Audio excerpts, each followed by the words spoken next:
এই শাবান মাসের সুন্নত কি আর বেদাত কি, এই বিষয়টি বলি। শাবান মাসের সুন্নত কি, বেদাত কি? শাবান মাসের সুন্নত কি আপনারা বলেন তো? শাবান মাসের 6 তারিখ চলে গেল,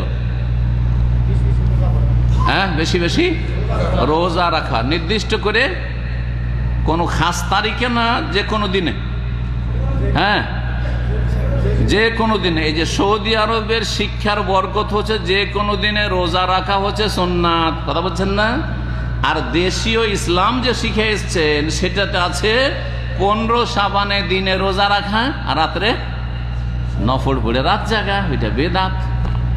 খাস করে 15 শাবানের দিনে রোজা রাখা আর রাত্রে ইবাদত বন্দি করা, নফল পড়া আর রাত্রি যাপন করা আর মনে করে এই রাত্রি হচ্ছে শবে বরাত, এগুলো হচ্ছে বেদাত। তাহলে সুন্নতের বেদাত বুঝতে পারলেন না? সুন্নত পালন করতে বললে কেন আপনারা করছেন না? যদি জিজ্ঞাসা করা হয় যে আপনারা কয়টা রোজা রেখেছেন, না একটাও রাখি, কিন্তু 15 শাবানে আপনাদের গোটা বংশধর হয়তো রোজা রাখে, আপনারও না জানা থাকলে রোজা রাখবেন না। না, শবে বরাতে রোজা ছাড়া যাবে না, শবে বরাতে রোজা ছাড়া যাবে না, না না, শবে বরাতে রোজা বিদআত। কিন্তু শাবান মাসে বেশি বেশি রোজা রাখা সুন্নাত। বেশি যদি নাও রাখতে পারেন তো সোমবার বৃহস্পতিবার রাখবেন, সোমবার বৃহস্পতিবার রোজা রাখার চেষ্টা করবেন, কারণ নবী করিম সাল্লাল্লাহু আলাইহি ওয়াসাল্লাম বৃহস্পতিবারে রোজা রেখেছেন। এই দিনগুলিতে আমল আল্লাহর কাছে সপ্তাহে 2 দিন পেশ করা হয়, রিপোর্ট পেশ করা হয়।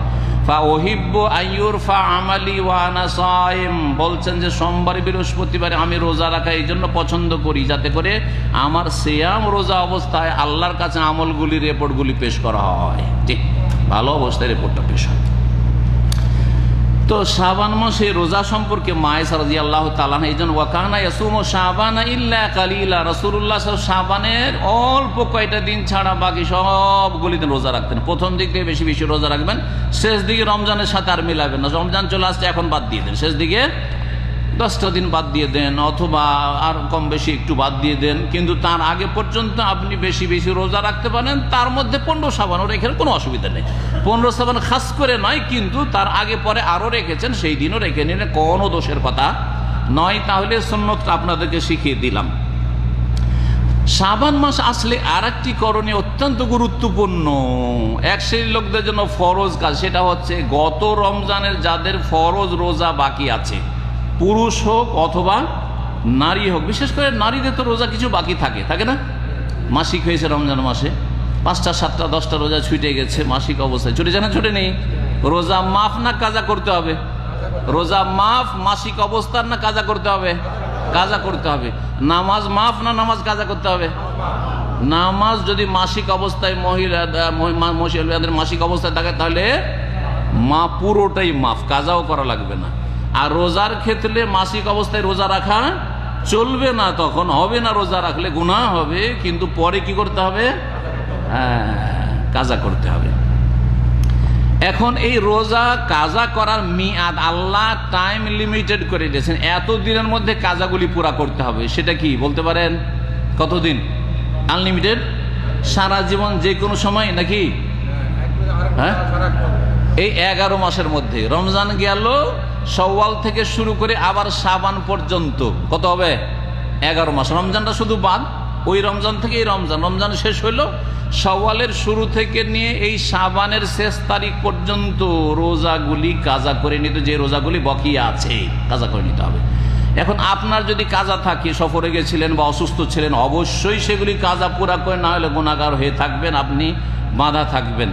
আপনার পরিবারের, আপনার মা বোনদের, আপনার স্ত্রীর, বিশেষ করে স্ত্রীর ক্ষেত্রে আপনার দায়িত্ব যে আপনাকে সচেতন করতে হবে। হয়তো ভুলে গেছে, হয়তো গাফিল হয়ে গেছে, হয়তো ইমান দুর্বল, ও বেখেয়াল হয়ে গেছে, ছেড়ে দিয়েছে, খবরদার না। আপনি বলেন যে গত রমজানে তোমার কয়দিন মাসিক ছিল, এই কয়টা দিনের রোজাগুলি তাড়াতাড়ি কাজা করো, আর সময় নেই। যদি রমজান পার হয়ে যায়, ওই গত রমজানের রোজা এই রমজান পার হয়ে যায়, তাহলে গুনাহগার হবে যদিও কাজা করে।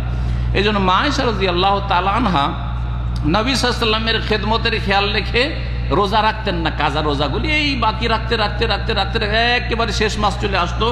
বলছেন তিরমিজির হাদিসে রয়েছে যে মা কুনতু আখদি মা ইয়াকুনু আলাইয়া মিন রমজান, রমজান মাসে যে রোজাগুলি আমার ওপর থাকতো সেগুলি কাজা করতে পারতাম না ইল্লা ফি শাবান, শাবান মাসে এসে আমি দেখতাম আর তো টাইম নেই, তখন সেগুলি কাজা করিনি। হাত্তা তুফিয়া রাসূলুল্লাহ সাল্লাল্লাহু নবী সাল্লাল্লাহু আলাইহি ওয়াসাল্লামের তিরোধান পর্যন্ত, ইন্তেকাল পর্যন্ত। নবী সাল্লাল্লাহু ইন্তেকালের পরে আর কারো জন্য ইন্তজার করার দরকার নাই, তাই না? সুতরাং তখন তাড়াতাড়ি করে শাওয়াল মাসে কাজা করে নিতেন, বা যত তাড়াতাড়ি হয়তো কাজা রোজাগুলি পুরা করে নিতেন।